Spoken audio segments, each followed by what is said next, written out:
دوستو، جب حجۃ الوداع کا خطبہ ہوا، رسول اللہ صلی اللہ علیہ وآلہ وسلم نے خطبۃ الوداع دیا، تو اس وقت صحابہ کرام جو علم و فہم رکھنے والے تھے وہ تمام یہ سمجھ گئے تھے کہ اس کے بعد شاید رسول اللہ ہمارے بیچ نہ رہیں۔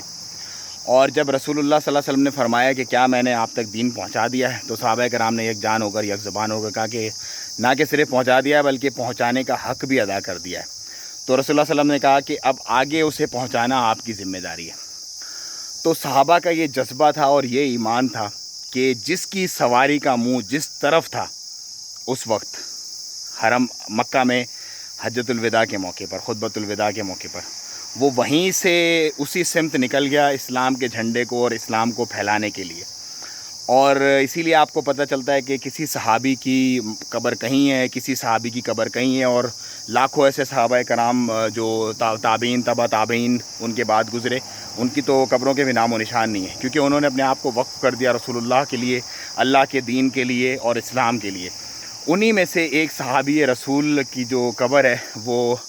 حضرت مازن بن قدوبہ رضی اللہ عنہ، وہ سمائل میں، عمان کا ایک چھوٹا سا قصبہ ہے مسقط کے پاس سمائل، اس میں واقع ہے، اور اسی پہ میں آپ کو آج لے کے چلتا ہوں، کیونکہ یہ وہ لوگ تھے جن کی وجہ سے آج ہم اسلام پر ہیں، آج ہم جانتے ہیں کہ ہمارا رب کون ہے، ہمارے رسول اللہ کی کیا تعلیمات تھی۔ تو ان کا ایک بہت بہت بہت بڑا کردار ہے ہم تک اسلام پہنچانے میں۔ تو آئیں چلے وزٹ کرتے ہیں۔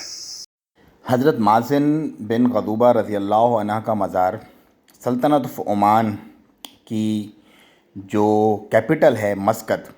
اس کے ساتھ ہی ایک ولایہ ہے سمائل، اس کے اندر واقع ہے۔ یہ اس وقت آپ اپنی مناظر اسکرین پر دیکھ رہے ہیں۔ یہ سمائل ایک چھوٹی سی ولایہ ہے جو کہ داخلیہ ریجن میں آتی ہے، اور یہ مسقط سے زیادہ نہیں، صرف اور صرف 45 منٹ کے راستے پر ہے، اور بالکل شہر کے اندر انٹر ہونے کے بعد آپ کو تھوڑا سا اندر کی طرف جانا پڑتا ہے، اور وہاں پر آ کر کے آپ کو یہ مزار ملے گا۔